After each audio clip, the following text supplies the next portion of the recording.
T3TD. Ask for T3 vodka by name at restaurants and wine and liquor stores today. Drink it neat, drink it right, and score a T3TD all 2026 long. Tennessee's Premium Vodka. T3, Tennessee's Premium Vodka. Distributed by Empire Distributors of Tennessee. Big news, Basilio family. Get ready, because the 2026 Knoxville real estate market is officially shifting into high gear. All signs are pointing toward a record-breaking year, and the energy across East Tennessee is absolutely electric right now. Whether you've been dreaming of finding that next home, looking to capitalize on your current equity, or ready to dive into the investment world, the timing has never been better. Having a game plan is the key to winning in this fast-paced market, and I'm ready to help. Give me a call, Jennifer Morris, at 865-694-5904, or reach out at nextmovesmokymountains.com. That's nextmovesmokymountains.com, and go Vols. The great Jennifer Morris bringing it to the table. She's presented John Adams all day long, whether she's wanted to or not, which is generally how it goes on here. I will bow thy head when William Pattison hits the airwaves here momentarily. We're going to continue whatever it is this as we do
And here we go, live from the White Claw Hard Seltzer Studios. It's the Playbook on Fan Run Radio with Brett Hullander and Caleb DeBus joining you. I'm William Pattison. We appreciate you listening along with us on this fine Tuesday from Knoxville, Tennessee.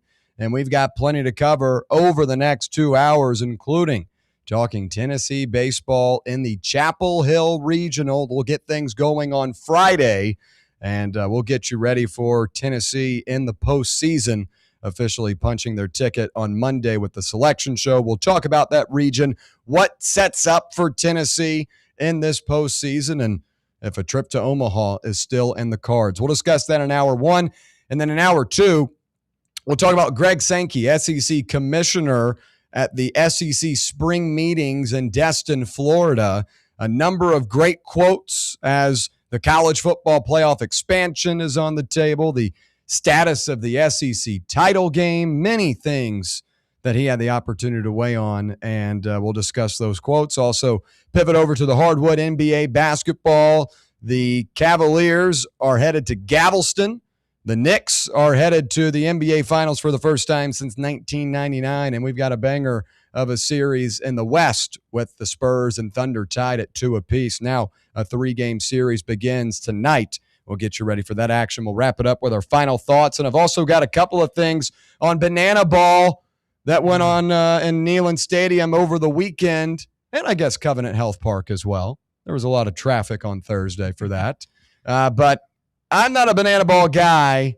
I do understand the value of it, but I don't know. I don't know if I'm a big fan of some classic college football cathedrals turning into TikTok dance parties for a bunch of guys in muscle tees. But anyway, we'll talk about that later on. But before we get into the rest of the show, let's welcome in the rest of the crew, beginning with Brett. Brett, how are you? How was your Memo Day weekend? Memo Day. I haven't heard that. I haven't heard that. I haven't heard that. That's what I've been calling it. It was good. It was also my birthday weekend as well. So, well, hold on now. What's up? You didn't tell anyone. You didn't tell me last week. I don't share those. That is true. I was the same way. How are you supposed to be like? I don't know. Hey, guess what? It's my birthday. Is that what you're supposed to do? I don't even know. I agree. Last year I was attacked. I think it was Allie. We were on the show, and Allie was really upset that I didn't tell anyone it was my birthday. So ever since then, I've now got to be harder on it. So happy birthday. Hope it was a good weekend. Yeah. Do tell. It was Friday, so we didn't do a show, but okay. I still worked. I came in and helped the drive do Russell and Bear were on remote, and so I filled in for Walker and I think Bob was gone as well. So I sat in for my first 3 hours, with them, which I'm happy to do. I think, you'll probably hear from Bear a little later, but I did that and had dinner and just did some family stuff. And I got a busy week ahead, so it was good to just kind of have the relaxing weekend for the most part and stuff like that. So watched a little baseball, a little basketball. So it was a good weekend and stuff like that. So another year older, so I'm happy to see it. Well, good stuff. Well, hope you had a good birthday. Glad to hear it was a good weekend. It was, yes. Caleb, to you, any surprise birth dates that you did not disclose and want to share? No, my birthday's in November, so we got a while. We got some time for that then. Yeah, little while, but yeah, pretty wet Memorial Day weekend for me. I tried to get some golf in to very little effect and very little success there. I got a couple rain checks. I gotta go get some more rounds in for that. So overall, pretty good weekend. Not a lot of people took their boats out this week, so we were pretty busy over at Topgolf. I didn't get to leave till about 2 a.m. the other day. So wow. Yeah. Overall, pretty nice weekend. A lot of basketball. Not the greatest basketball we had the other night, but basketball nonetheless. Yeah. So excited for this next Spurs OKC game. I got some money riding with San Antonio. So there you go. Really need that to work out in my favor. But yeah, excited to talk some baseball today. Well, it was a rainy weekend in Knoxville. I think it was really everywhere across the state. It was kind of dreary, but you're able to enjoy the lake? I was able to enjoy the lake. I got a tan. Tan, nice. I will say I'm a little sore from tubing, and I'm a little sore lower back, both thighs and the calves. We did some surfing and we did some waterboarding. Waterboarding, okay. Yeah. No tubing. Mm-hmm. I always avoid the tube.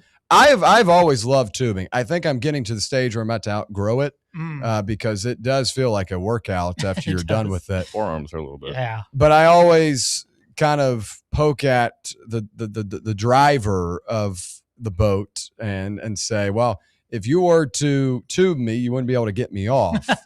I compared it on the boat on Saturday. I said, hat maker driving the boat and tubing behind him is like going to the county fair and going down the water slide. It's easy.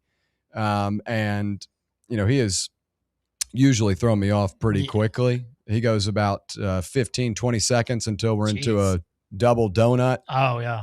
He's more so, he's one of those aggressive tubers or tube drivers. Yeah, especially when you're going. Exactly. But all fun and games this weekend. It was a good time. Good to see some people, get a tan, enjoy. There you go. Good job. Will, when you say waterboarding, you mean wakeboarding? Wakeboarding. That's what I meant. I'm sorry. Wakeboarding. I hope you weren't waterboarding. Yeah, wakeboarding. That's what I meant. I'm sorry. I apologize. I'm still a little bit on the vacation mindset. As you can tell, I butchered the intro, but it was fun. It was good stuff. Good. So. All right, let's get into it. First things first topic. We'll begin with the postseason is officially here for Tennessee baseball. Yeah, the SEC tournament's the postseason technically. But now we have arrived to the main event, and that is the NCAA tournament. And number 20, Tennessee, is headed to Chapel Hill, North Carolina for its 16th appearance in the NCAA baseball tournament, which is slated to begin this Friday. And folks, I'll give you a little heads up. We're doing a watch party at Barley's Tap Room and Pizzeria in the Old City this upcoming Friday for the matchup between the Pirates and the Volunteers, East Carolina and Tennessee. They'll get things going in the Chapel Hill Regional at 12 o'clock on Friday on ESPNU. But come watch it with your friends at Barley's. We'll be putting out the official graphic here after I'm off the air. But should be a good time. We won't have a show Friday either, with the time being at 12 o'clock. And obviously we are on from 1 to 3, so no point in listening to me while you're watching Tennessee baseball. But we'll be out at Barley's Tap Room and Pizzeria on Friday. Looking forward to it. Hope to see you there. But the Volunteers are making their 7th straight trip to the NCAA Regional, extending a program record streak that began in 2019 in the NCAA Chapel Hill Regional. So now you continue that streak in North Carolina once again. UT will be the number 2 seed in the region, and they are hosted by the number 5 national seed, North Carolina Tar Heels, a strong group out of the ACC. We'll tell you a little bit more about them here in a moment. But joining the Vols and Tar Heels, you've also got East Carolina out of the American, and then the number 4 seed, VCU, the A-10 champ. So a loaded slate of teams for Tennessee in this Chapel Hill Regional. And we'll get into the draw to begin with, because I think that's one of the big gripes early on from Tennessee fans online and just kind of the overall consensus. North Carolina is a really good baseball team. East Carolina has consecutively put together really strong groups. And VCU is an A-10 winner. They won their conference. They deserve a spot in the field. And for Tennessee, you've got one of the most talented teams in the country.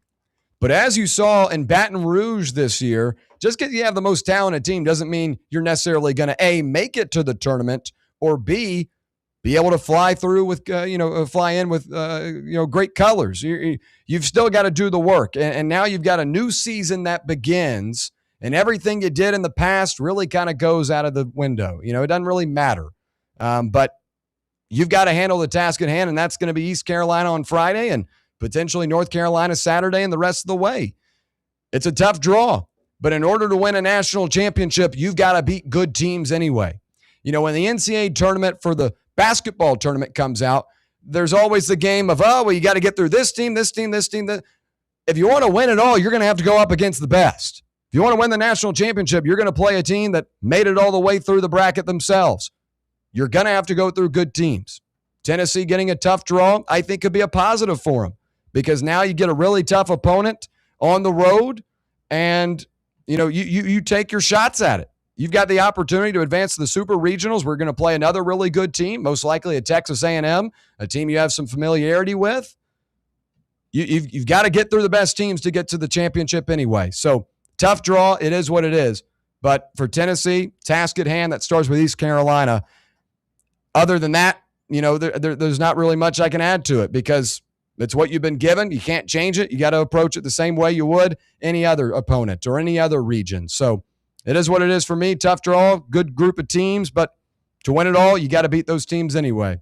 Brett, what do you make of the draw for Tennessee? Yeah, no doubt it's tough. I think RPI-wise, I think it's like the 4th hardest region you got put in. But some of the other ones you were mentioned going into, the Hattiesburg Regional, I think 2nd toughest. Kansas was kind of floated around yesterday morning. That's the toughest. So anyway you slice it, you were going to get a tough draw. You started making ground towards the end of the season. Maybe if you'd starting off the season a little bit better, things could have been different. You maybe could have hosted and made your job a little bit easier, but this is the hand you're dealt, and obviously it's tough. You're in there with some really good teams. You're going to have to play really good baseball, and as you said, it's one of those things where you're going to have to beat really good baseball teams. You're familiar with going to North Carolina as well, so you just go and one pitch at a time, I guess, and you go take advantage of this first matchup versus a tough opponent. But I think we should hopefully get a couple of our guys back that were missing the SEC tournament, get our arms healthy, get our faces fixed, and hopefully rock and roll come Friday at noon. Caleb, to you, what do you make of the draw for Tennessee? Yeah, I mean, this was kind of my doomsday scenario from the beginning. I did not want to play East Carolina nor be in the Chapel Hill Regional. I wanted to, if we're in Virginia's spot right now, we're over there with Southern Miss, Little Rock, and Jackson State. I think we have a much better shot there. But it's how it is. It's kind of how we were with the basketball tournament as well. Tough draw. Yep. We ended up getting through that pretty well. So I mean, it's not a death warrant signed already. I think we have a shot. I think we have a very talented team. I think we have a much more talented team than what our seeding shows. I think we can go down there and win this region, just like we did a few years ago and did in the Clemson region, and nobody expected us to win that one, and we go down there and win that one and end up going to Omaha. So I think there's a lot still on the table for this team to accomplish. I think getting Mack back, if we're able to, and then Chapman, I think we have a really good shot here. Obviously not the not the easiest region to be placed in, not where we wanted, but I think it's still very doable. I think everything's still in front of this team. Yeah, most certainly. And again, look, postseason play, everything you did doesn't matter anymore. I don't care if you won the A-10, the SEC, the Big Ten, went undefeated. Doesn't matter. Once you get to this point, it's win or go home. And that's what it will be for Tennessee beginning on Friday, as they will open regional play against the number 3 seed Pirates on Friday at noon Eastern time on ESPNU. Once again, reminder, join us at Barley's Tap Room and Pizzeria for the official Fan Run Radio watch party.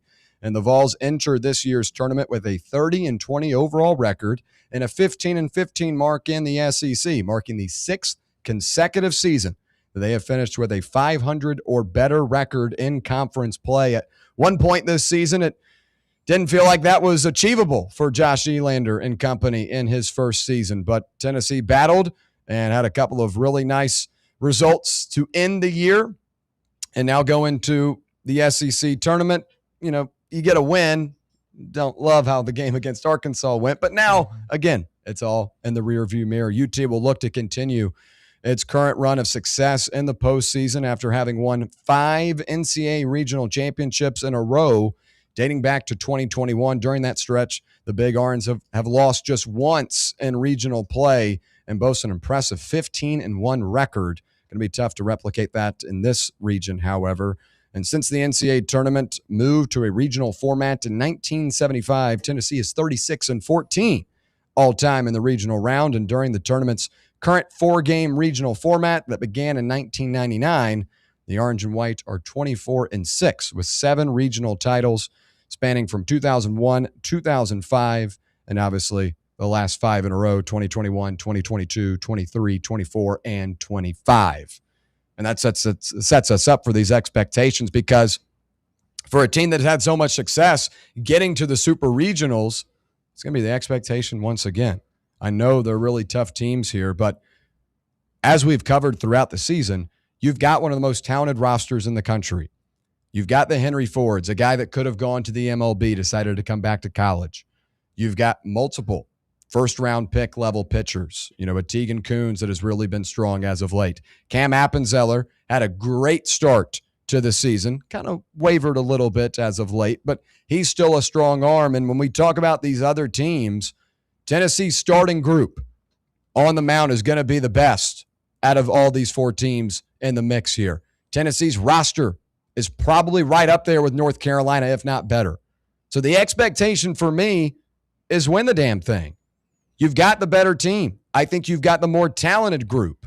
You might not have the win-loss record as a North Carolina, but you've played some damn good baseball teams this season too.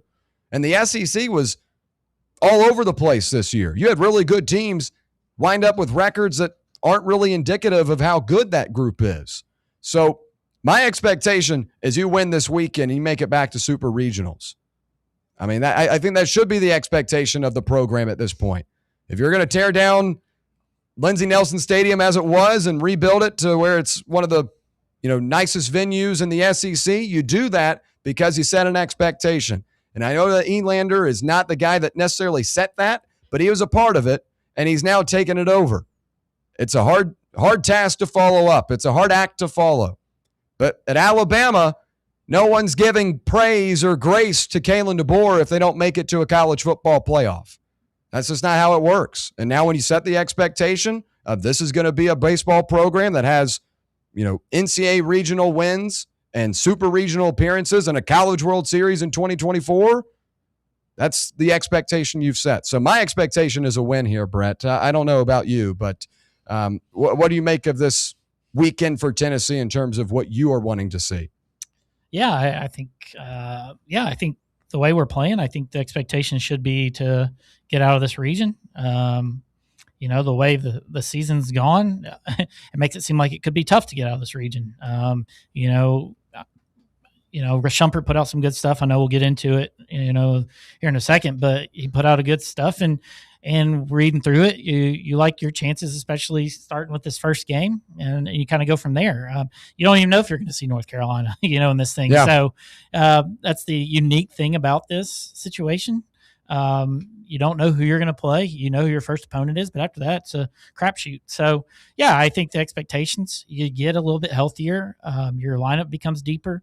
You're getting arguably your best hitter back in the lineup. Yeah. So there's a lot of positives with this team. I think it was a blessing in disguise just to go ahead, and we hate losing to Arkansas, but you had to get healthy too. If you're going to make a run for this thing, you needed to get healthy, get rested, and that goes for everybody. And hopefully, who's going to be the X factor in this tournament team. We spoke on Z Crest, and the year that Caleb keeps mentioning, Clemson, Zane Denton and some people like that step up. So you don't know who's going to step up in these situations. So that's exciting part about this type brand of baseball. And but I think for the expectations for me, it is getting to the supers and then going from there and see what can happen. Caleb, too, your expectations for Tennessee in the Chapel Hill Regional. Yeah, I mean, it has to be to go win it. I mean, the precedence that this Tennessee baseball program has set is that we win national titles, and we play in Omaha every year. Like that's kind of the ceiling that we've set and the expectations that we've set, and we have to continue to live up to those. I think we have just as talented, if not more talented, of a roster than North Carolina. While I feel more confident about this, as long as we're not playing Arkansas, I feel like we can win. Like that's kind of the point that I've come to with this team over the last few years. But like Brett said, who's going to step up? Who's going to be that Blake Burke, the Christian Moore, the Zane Denton, the Dylan Dreiling? Who's going to be that guy? If somebody steps up, if a Henry Ford or a Reese Chapman steps up and decides that they're going to be that guy, I think we have a really good shot to even go to Omaha here. But I think we can't continue to play the way we've been playing. We need our playmakers to step up, and that's just kind of the story of the season so far. Is we got the horses, we just need them to run. Yeah.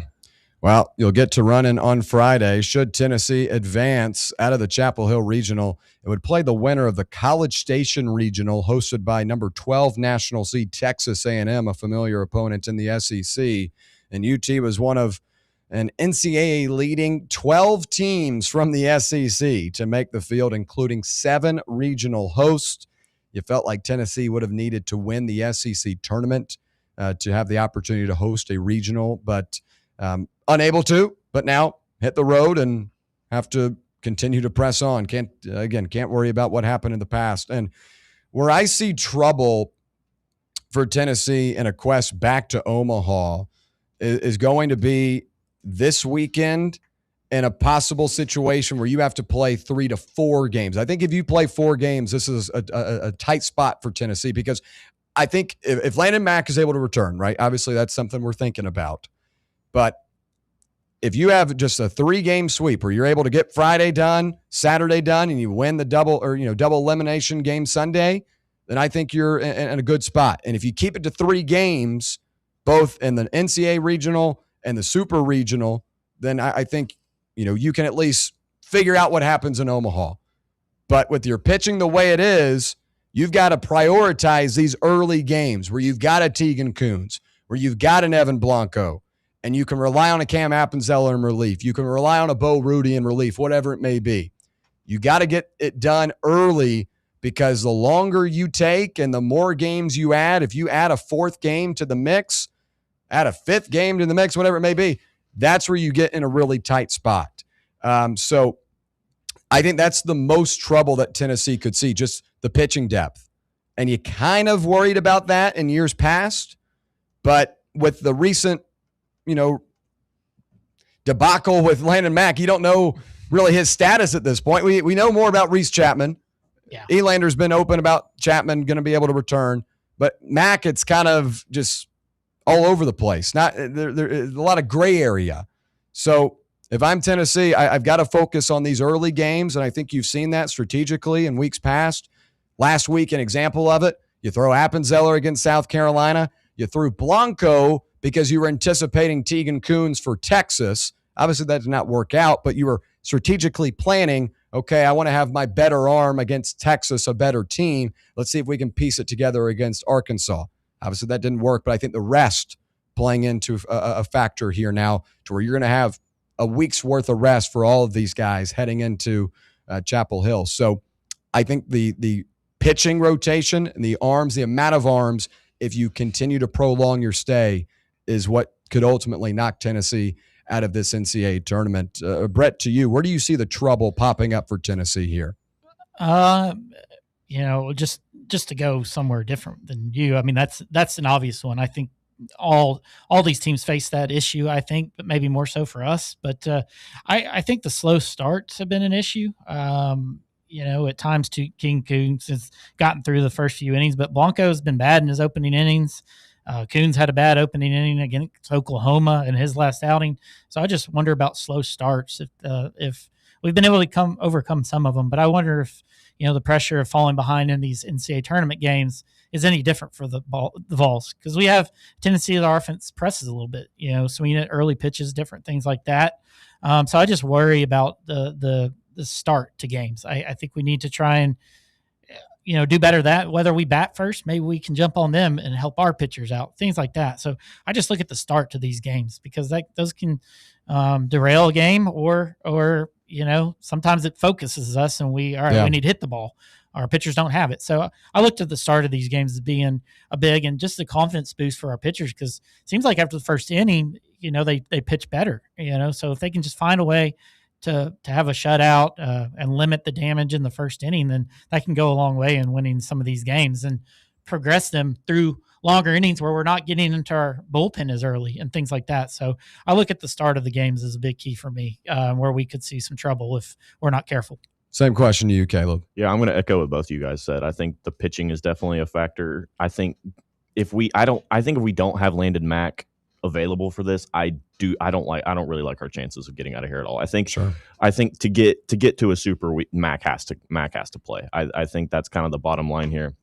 And I think kind of what we learned with the SEC tournament is overthinking your starting pitching decisions. I think you just need to go out and shoot the best bullet you got in the chamber. I think we learned that against Arkansas. I don't think you need to hold back guys. I think we just need to go out and win the game in front of us. I mean, you're at a point now where 2 games into your season. So I think go out, throw the best arm that you have in the game in front of you. And then again, on the line of slow starts is like, you're going to take every team's best shot. It's the postseason. You're not going to get an ECU flat or a VCU flat. You're going to take these guys' best punches. So you need to go out and you need to start fast and don't let these guys get any momentum rolling, because in baseball, momentum's a killer. Momentum is the number one factor in baseball, in my opinion. So I think go out, start fast, throw the best arm that you have in the game in front of you, and just don't let these guys start hitting the ball early. Yeah, and that's going to be a big thing, especially up against a couple of really talented groups. We'll begin with a scout on East Carolina. This has been provided by Ryan Schumpert of Rocky Top Insider. Some great notes here on the competition for Tennessee. We'll begin with East Carolina, 36-22-1 on the season, a 17-10 record in the American Conference, tied for the American regular season championship and won the tournament championship as well. They're number 40 in the RPI. They went 1-1-1 in a series against North Carolina earlier this year. They were just 1-2 in a series against Coastal Carolina. They went 1-1 against Duke and 0-2 against NC State, kind of just comparing other teams that were towards the top of the conference. The Pirates ranked 21st nationally, however, in ERA, a strong number there, boasts an incredibly balanced pitching staff. East Carolina's bullpen really stout as well, boasting 5 relievers that have thrown over 29 innings and have an ERA south of 3.50. So I think in terms of those starting arms, like I mentioned earlier, I think Tennessee's got the advantage. But as we discussed, where Tennessee could possibly get in some trouble is as we prolong the stay, and teams like Eastern Carolina have options out of the bullpen and relief, and they've done it throughout the season. But they don't really have a true ace, is one of the notes about this Pirates team. Ethan Norby leads the Pirates with 83 2/3 innings pitched this season, but threw 41 pitches on Friday and 99 pitches on Sunday as the American Conference tournament rolled on. So he's got a little bit of rest needed this week. And the Pirates also ranked just 136th nationally with 56 home runs, with no players who have totaled double-digit homers this season. Obviously, Tennessee on the other side of that, home run-heavy team, and they've been really home run reliant as of late. But East Carolina does hit more doubles, but still ranks just 110th in slugging nationally. So couple of different dynamics there. Really good arms out of the bullpen, something Tennessee lacks.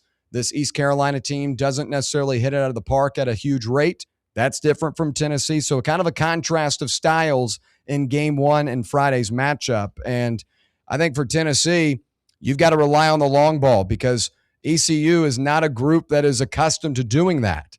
And despite their really strong efforts on the mound, you've got to attack them with points. You've got to get runs on the board because this is not an ECU team that is necessarily used to getting in a shootout in terms of the home runs. So I think that's a huge key for Friday's matchup.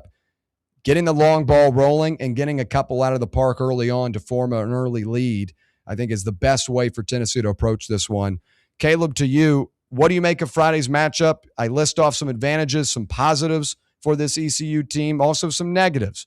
Where do you see Tennessee standing against the Pirates?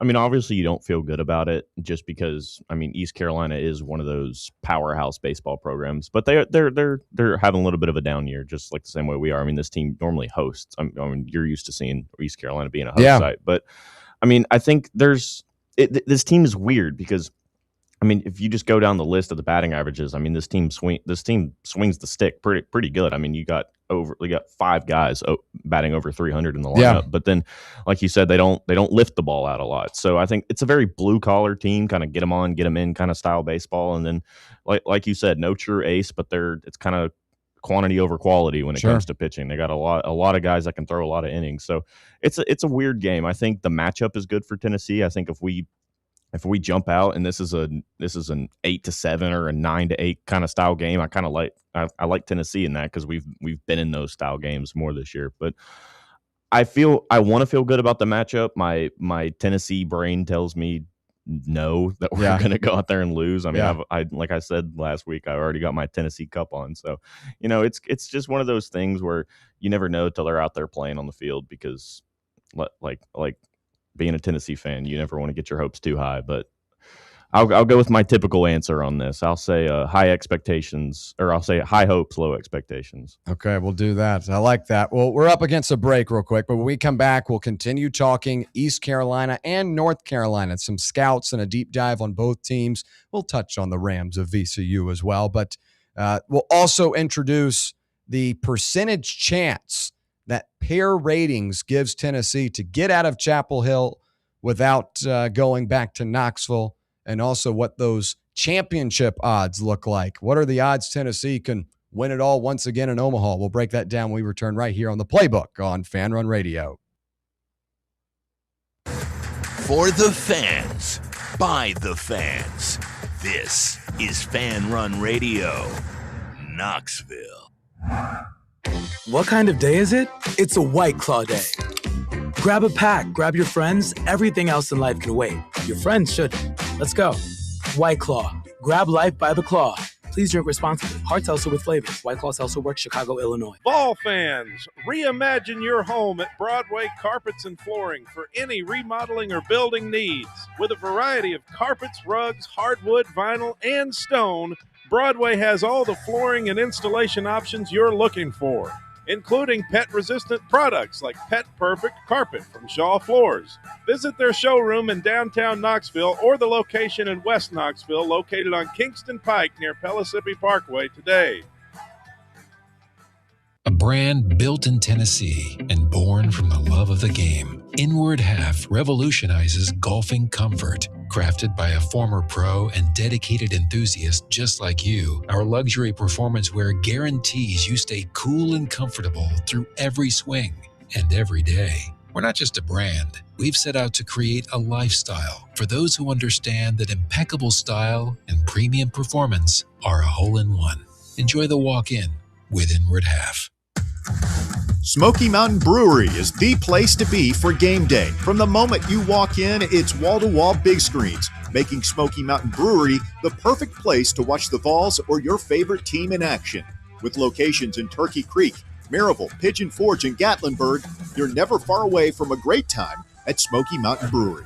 Try one of their world-famous microbrews like Black Bear Ale, Mountain Light, or Cherokee Ale. Juicy burgers, wings that bring the heat, and delicious handmade pizzas made with hand-tossed crust from the freshest ingredients and their own special sauce from a secret recipe, topped off with hand-grated cheese and farm-fresh toppings. And don't forget, those famous microbrews are also available in kegs for your next party or in 6-packs and growlers to go. So grab your crew and head to Smoky Mountain Brewery and tell them Fan Run Radio sent you. Smoky Mountain Brewery. Eat local, eat good. The voluntary reaction. Can't get enough Tennessee basketball? Join Fan Run Radio as soon as every UT game is over for Big Orange Country's post-game radio free-for-all. The voluntary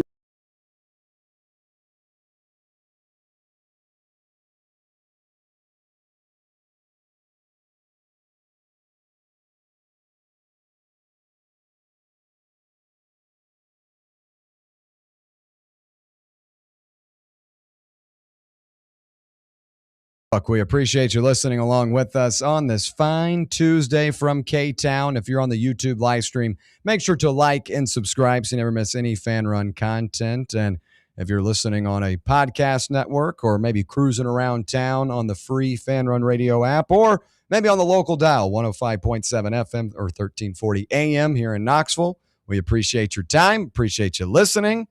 We'll continue our topic of conversation, and that is Tennessee baseball entering the postseason. And did a little bit of a scout on East Carolina. Got run up against the break. Brett, want to give you the opportunity to talk about this Pirates team as well. What do you make of Friday's matchup? It's arguably the most important over there because you want to get off to a 1-0 start. You're going to see their best guy, whether he's true ace or not. Both teams are going to feel the pressure in that first one. We'll see what we go with as a starter and things like that. But it's a decent team. You may have better success as a pitching staff, not facing an elite lineup like you normally see in the SEC.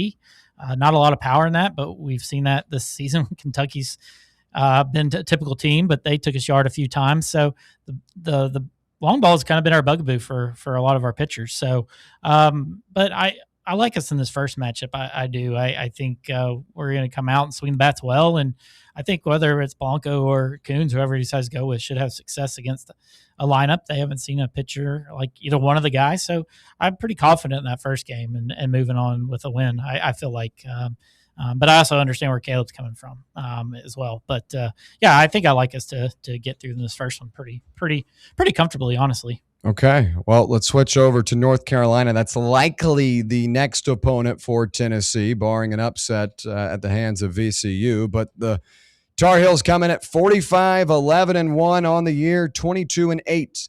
They were in the ACC. They finished second in the ACC regular season and lost in the ACC tournament championship game, but they're still a strong group. Number 4 in the RPI. They won the midweek game against South Carolina.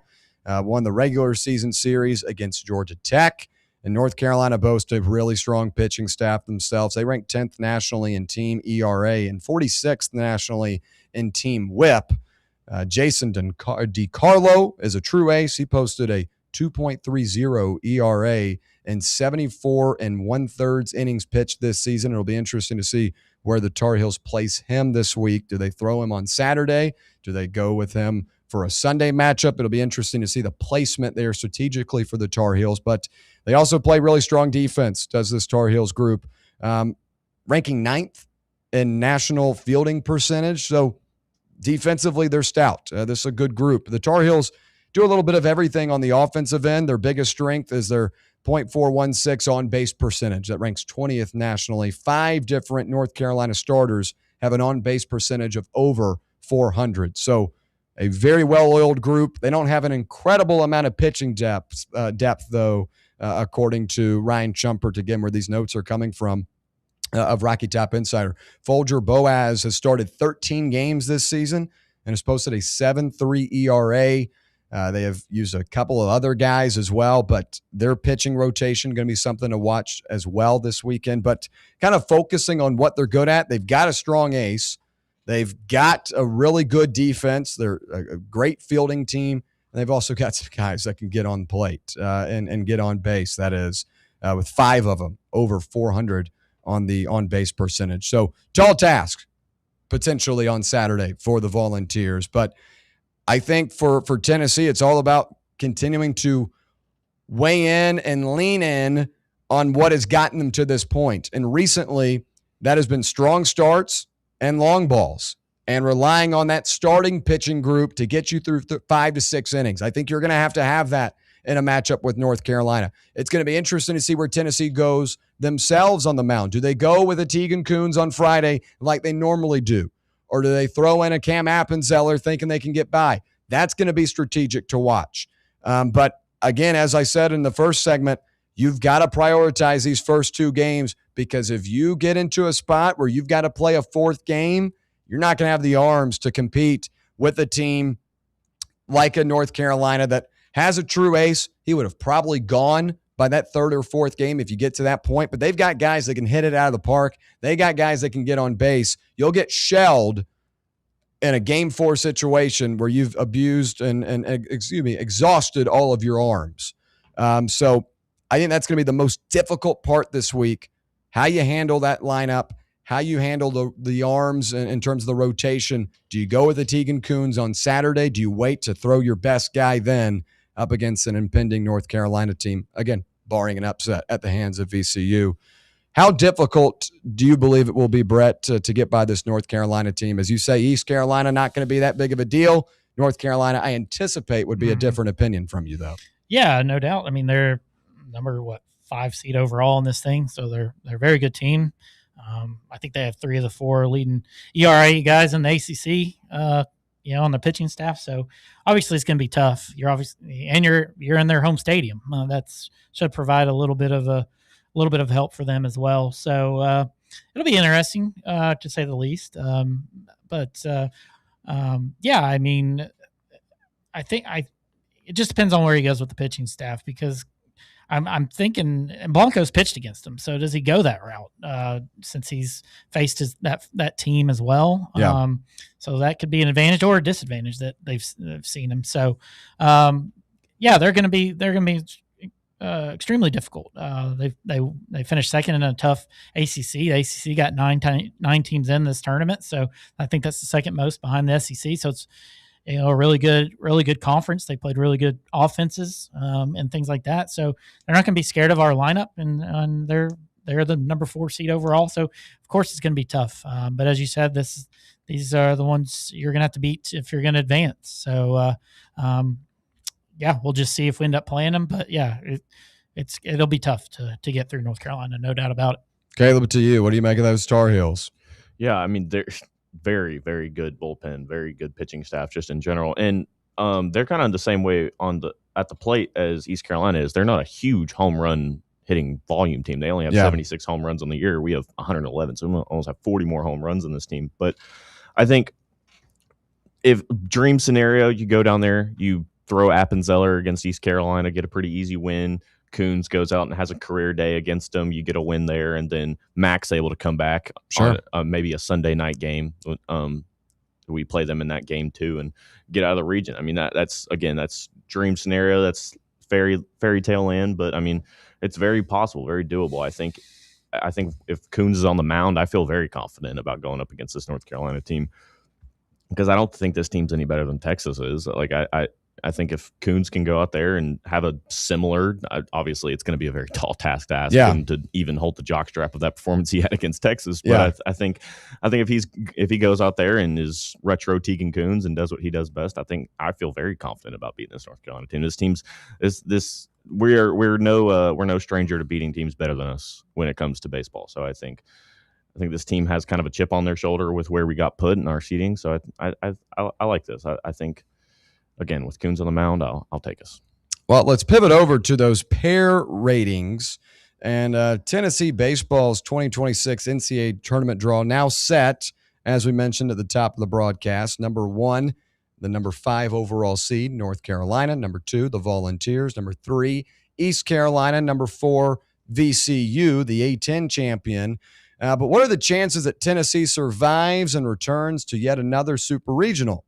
Well, according to pair ratings, and this is a college baseball analytic outlet, I think they do D1, D2. They do a number of things just from looking at it this morning. But they have set percentages for each team's chance to win their regional. And for the Vols, they have a 26.9% chance to advance.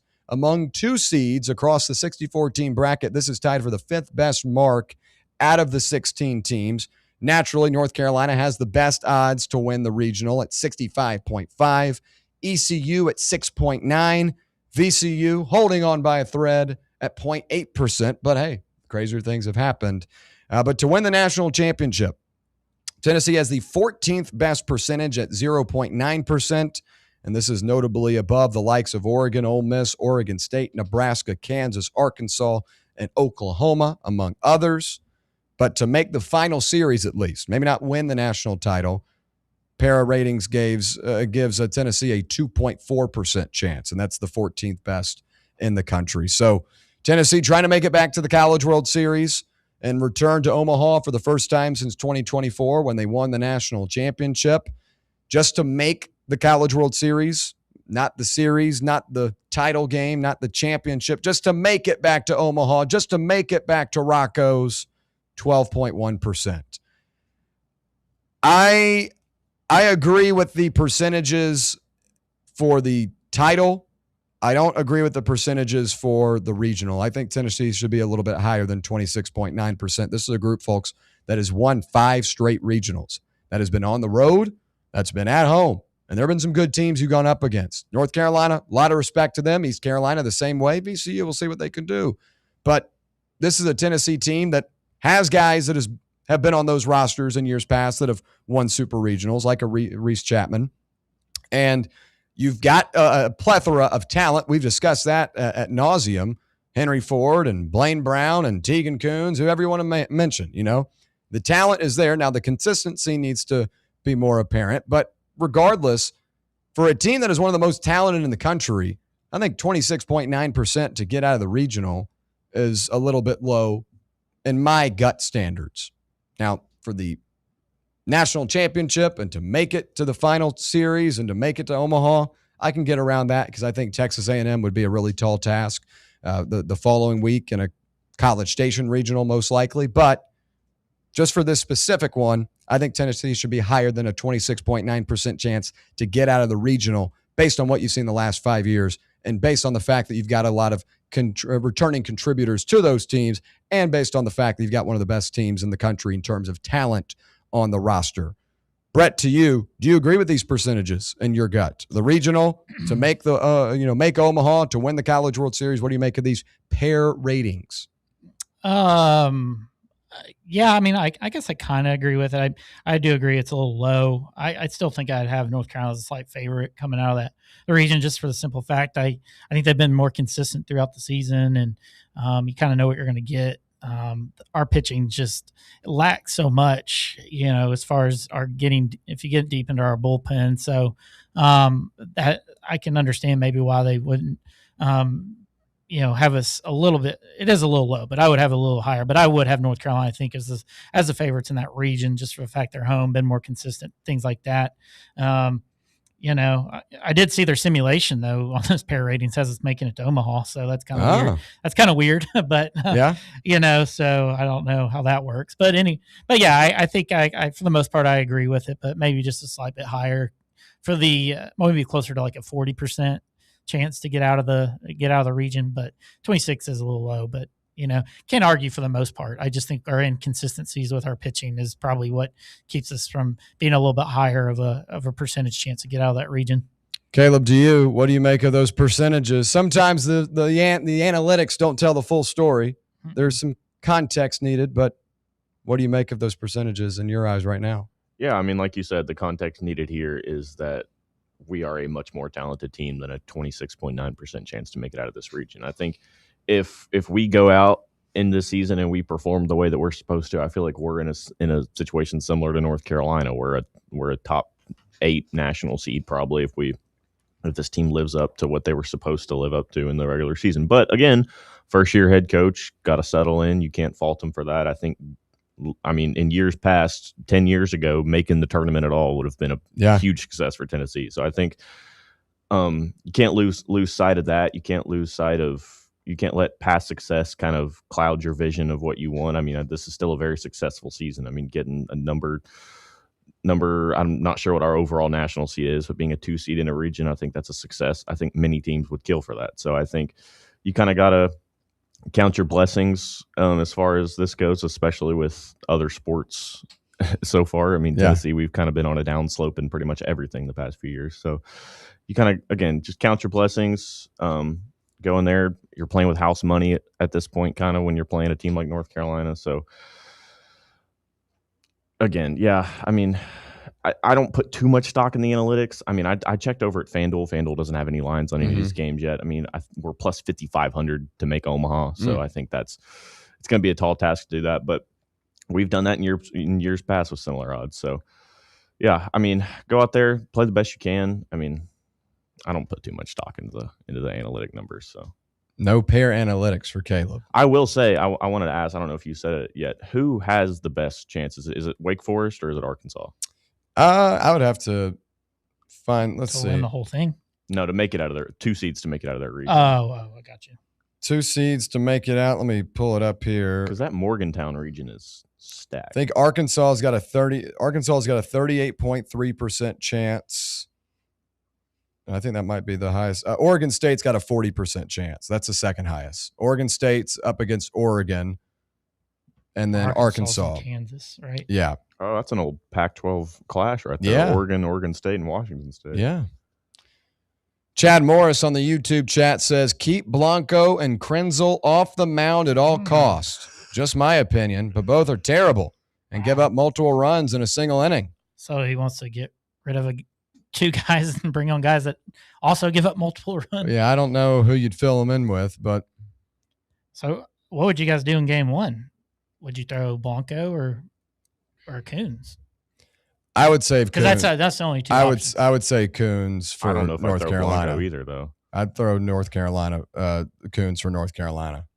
Yeah, I'm so torn. Because I guess you could be 1-0 or you could be 0-1, right? That is true. Scenario. That is true. You know, you could get the 2-0 advantage, or you're staving off elimination. But if you think or do you want the guaranteed win? I mean, you got 2 games. Would you rather kind of take the gamble? I mean, I'm not saying if Blanco goes against North Carolina, you're not going to win, but I'd rather have Coons go. I mean, Coons is going to have 2 weeks rest? Yeah, I would agree. Yeah. Yeah. Is East Carolina a situation, though, where you keep Coons ready to possibly come out of the bullpen if we go out there and get shelled? I mean, you're just taking your loss. I think if you're down big in that game, you're just getting ready for throwing out your worst arm at that point. You know, like just get ready for game 2. Yeah, I think if we lose one, I don't see us coming out of here. If we I think if Mac's out though, you gotta save Arvidsson for like a game 3 start, sure, or something like that. Yeah. And Sadati on the YouTube chat, Blanco will not be left out of the rotation. Ha ha ha. No chance. I would agree with that. But Chad Morris, I understand the frustration. Yes. When we come back, we'll flip back to the Diamond, but this time it's inside Neyland Stadium. What do I think of that? We'll weigh in on it when we return right here on the Playbook on Fan Run Radio. Catch up with all things Fan Run by subscribing to our podcast feed. Like, rate, and download the show from the Fan Run app or wherever you get your podcasts. Hi, I'm Dr. Jacob Wilco at Knoxville Smiles. Have you ever wanted to improve the look of your smile? We know firsthand what the power of a great smile means to a person's confidence and health. Our team of doctors can provide you with an array of options for helping you achieve your cosmetic goals. From simply moving teeth into a better position, to reversible cosmetic bonding, to full mouth implant-supported dentures. It is our goal to help patients feel good about their appearance while achieving optimal health. Want to learn more? Call us at 865-539-1776 to schedule an evaluation, or visit us online at knoxvillesmiles.com. Hi, this is Bo Kregner from the Kregner Group at Realty Executives, and I know there's a lot of choices here in East Tennessee when it comes to choosing a realtor. Here's why the Kregner Group is different. At the Kregner Group, our motto is walking by faith, serving others. It's how I live my life. It's how I run my business. Here at the Kregner Group, we're committed to doing real estate the right way. Faith, honesty, integrity. The Kregner Group. Call me anytime at 865-742-1035 or visit my website at bonoshouses.com. Welcome to Axle Logistics, where excellence isn't just a goal, it's an energy. As a leading third-party logistics company, Axle is powered by an award-winning culture built on a work hard, play hard mentality. Here, The drive for success is contagious, and hard work never goes unnoticed. Whether you're just starting out or looking to level up, Axel Logistics is the place to launch your career. Join us and take your ambition to the stars. To learn more, visit axellogistics.com.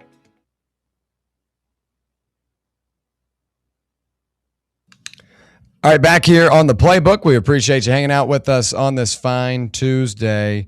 Over the weekend, I was out of town, but there was a lot of commotion coming out of Neyland Stadium. And it wasn't because Tennessee football was playing. It wasn't because there was a 5-star on campus. It wasn't any of that. It was Banana Ball. Banana Ball went down inside Neyland Stadium this weekend. I understand the business model. It works. It works, and it sells out. And I know a lot of East Tennessee families were probably chomping at the bit for something like that. That's a great Memorial Day weekend event to go do. 100,000 people watching. It was a cool glance from the shots that were posted out. But my thing is this. I'm not a Banana Ball guy. I think it's kind of corny. Mm-hmm. Now, some people think I'm corny. So if I'm saying that, that's got to say something. I don't think you're corny, Will. Thank you. My friends call me a corn cake and a cheese ball sometimes. But regardless of that, I just think that this is I'm okay with the concerts, but what I don't want Neyland Stadium to turn into is just like an event venue, because it's one of the most historic venues in college football. Mm-hmm. And obviously what goes down on Saturdays is unlike any other in the country. I'm okay with an occasional concert here and there. It makes it special. Morgan Wallen was an awesome event. I did not go to Luke Combs, but there were great reviews there. Banana Ball, I know they're doing a tour at a number of different venues in college football. I know they did College Station. I know they're doing Clemson and all that. Just not for me, and I don't want it in my stadium. But I get it. If it makes money, if it brings in revenue, can maybe buy you another quarterback, sure, do it. I just don't want Neyland Stadium to become a venue. It's what a lot of collegiate stadiums are turning into now, though. Yeah, no, but they are hosting a lot more events, concerts, and stuff. Yeah, because otherwise you're only using it, 5 times a year, 4 times a year for football games? Sure. So 6 times? I don't know. So, but this is Danny's dream over there, having these events. He's been in the district, so bring on more events, things like that. But I agree. Throwing dirt into an iconic, it made me cringe, honestly. I couldn't believe what I was seeing, but the biggest stadiums, if they're going to sell them out, they're going to continue doing them. There's no telling how much money UT made off that this weekend. I'm sure. And again, I understand the business. We're not going to make playoff games. I understand the business model. I understand there's a lot of demand for it, and I'm sure it's a huge success. I'm not debating it from a financial standpoint or anything like that. My angle is just kind of how the venue is perceived type of deal. I just don't want it to become a venue. I want it to be a college football thing. And maybe you do a Neyland Stadium series or a Neyland concert series. You have one big A-list artist comes in once every spring. I'd be totally fine with that. Especially on a huge recruiting weekend like it was. You had it at a baseball field. Yeah. Maybe it worked for the recruits. There's good response coming out of it from a lot of these guys that were there. But, man, that was a tough look. I will say there's 2 things I liked out of the weekend. I liked Alvin Kamara. That was cool. Seeing him out there was cool. And then I saw somebody tweet. There was a group of them outside Gate 21. There was just a ton of people wearing banana shirts. And then somebody responded and said, "I knew Adidas would mess up our orange." I thought that was funny. That's good.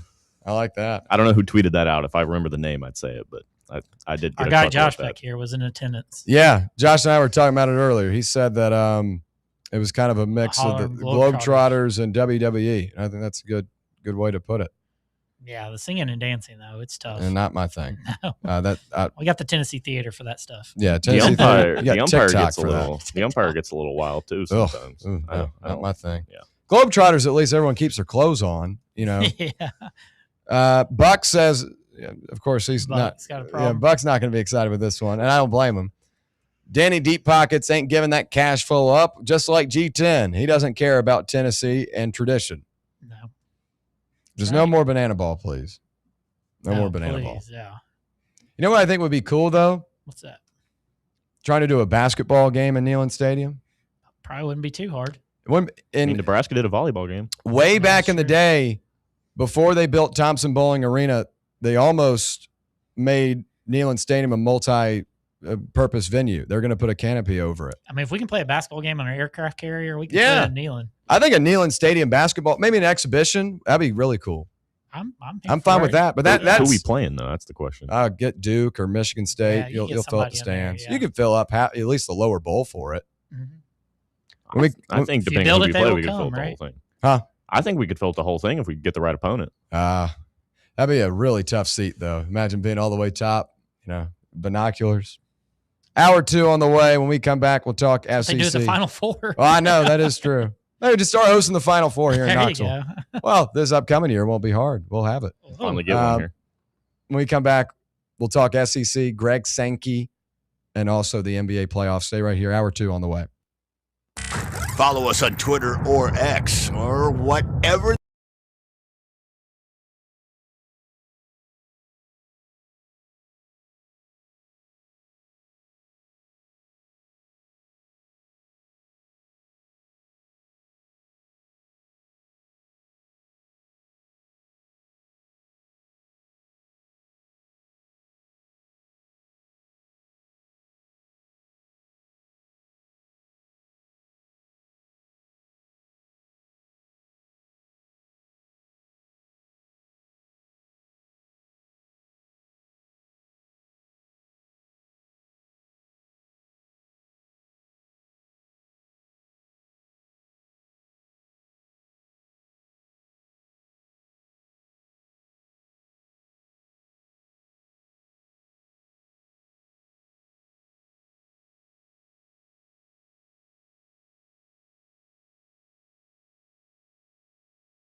Here we go. Hour 2 on a Tuesday, live from the White Claw Hard Seltzer Studios. It's the Playbook on Fan Run Radio.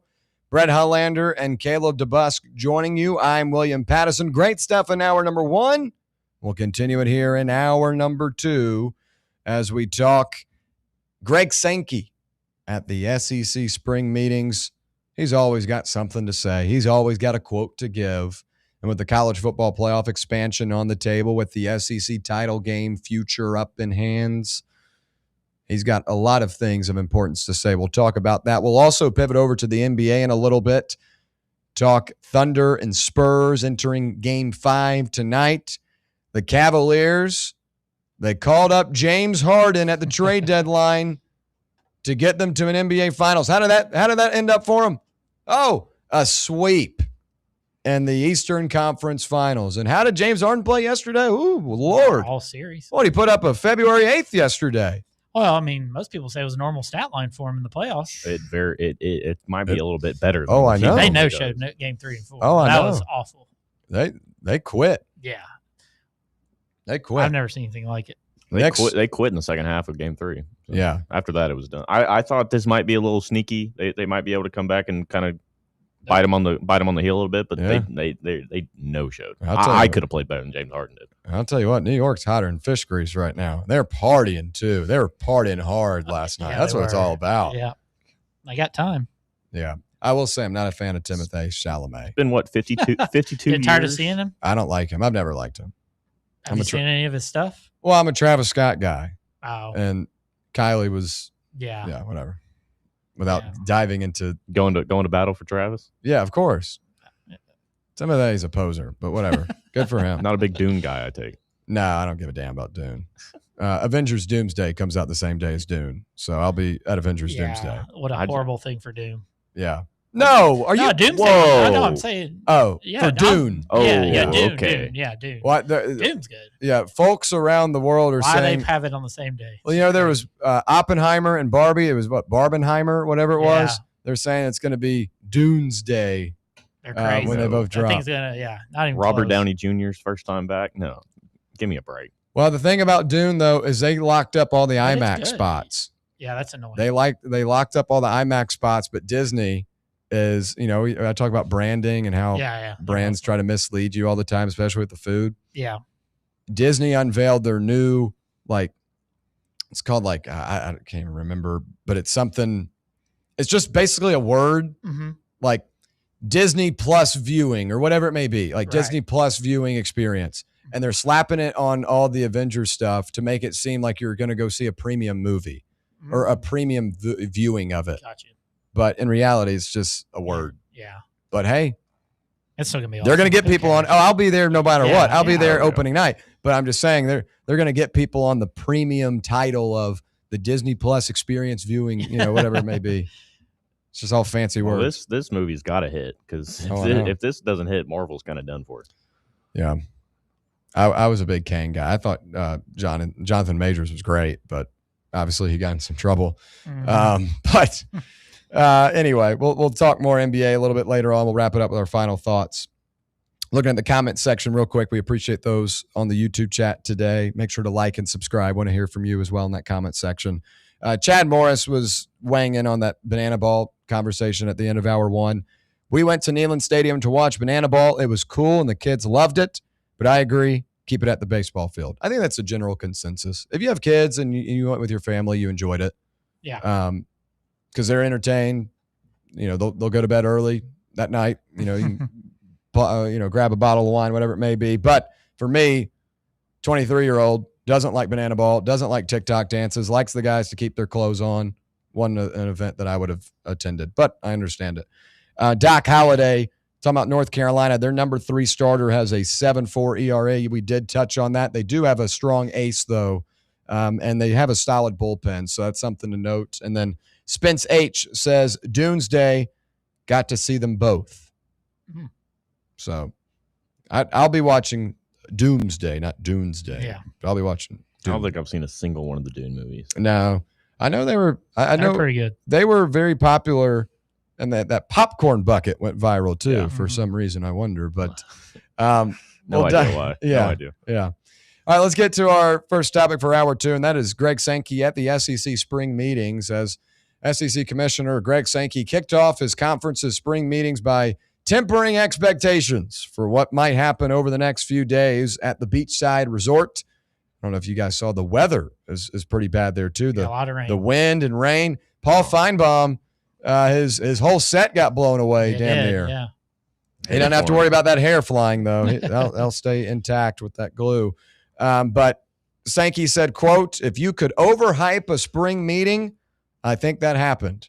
And that's what he was saying in discussion of this annual meeting between the coaches and the commissioner and all of that. But there are several things to note heading into this week because the college football playoff expansion is on the table. There has been talk about the SEC title game being knocked out.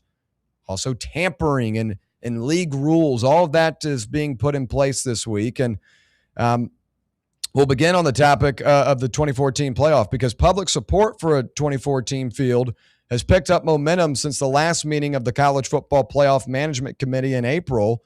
This month, commissioners from the ACC and Big 12 both backed the Big Ten's idea to double the size of the college football playoff field from 12 teams to 24.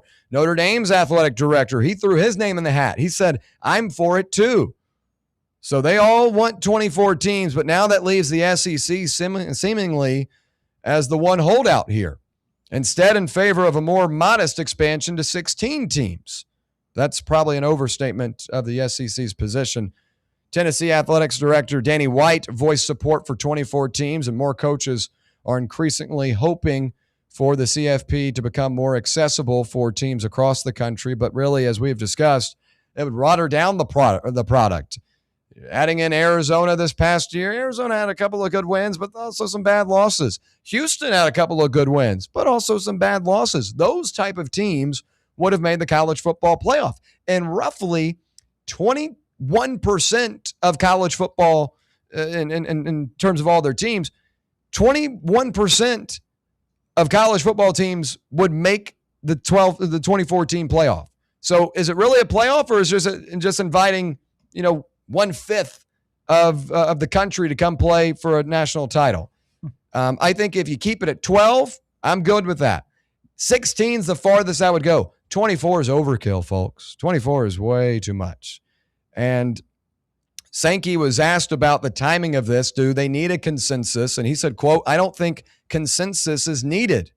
Kind of referring to now. Quote, we'll look at a variety of ideas, but really look at the process for how we come to a conclusion, whether it's remaining at 12 or some other number, Sankey said. Quote, so we want to have the right kind of conversations about health, recovery, preparation of student athletes. We need to determine, we need to understand the marketplace. December and January are crowded months relative to football, particularly on days when you'd be seeking to play college football games in a playoff that could be expanded. And what happens in the regular season? He asked when talking about this. So what I think Sankey's trying to point at here is, well, the calendar's already messed up. We all know that. The fact that the transfer portal opens up while teams are still playing is ridiculous, but that's a different conversation. I think he understands that subjecting these kids to possibly play like 18 games, that's more than the NFL plays. That would probably not bode well. And, understanding the marketplace, understanding the value of these games on television. Now, marketing it as a college football playoff game is obviously going to have more eyeballs on it. But if you start getting these games in the first round where it's like Arizona versus North Texas, how many eyes are you really drawing there? How many eyes are really turning to TV and saying, okay, we've got 8 college football playoff games this weekend, and I need to race to my TV to watch Arizona, North Texas. Now, William Pattison would race to the TV to watch it, but a majority of fans are not going to get up for that. And those numbers are going to, go up and down. And teams like North Texas are going to get a cut of those deals while they might not be bringing the same piece of the pie as an Ohio State if they were to play in round 1, right? So I think you're watering down the product. You're putting these guys at a bigger risk for injury, subjecting them to 18 games. How the hell do you expect any team, any national champion, to go 18-0 or be the best team 18 straight games? It's really hard to do. So I think you're watering down the product. You're subjecting these guys to too many games, and then you're just taking away an opportunity for a team that established themselves throughout the year, went 12-0, went 11-1, whatever it may be, and won 3 to 4 games. You're taking that opportunity away because now you got to play even more games just to get to that point. No team's perfect. Indiana was great this year, 16-0. First time that's happened since Yale did it back before college football was really a thing. But they did that because we weren't subjecting them to too many games. We weren't making them play against a Tulane in round one. We weren't making them play additional games just because we want to make more money as a group.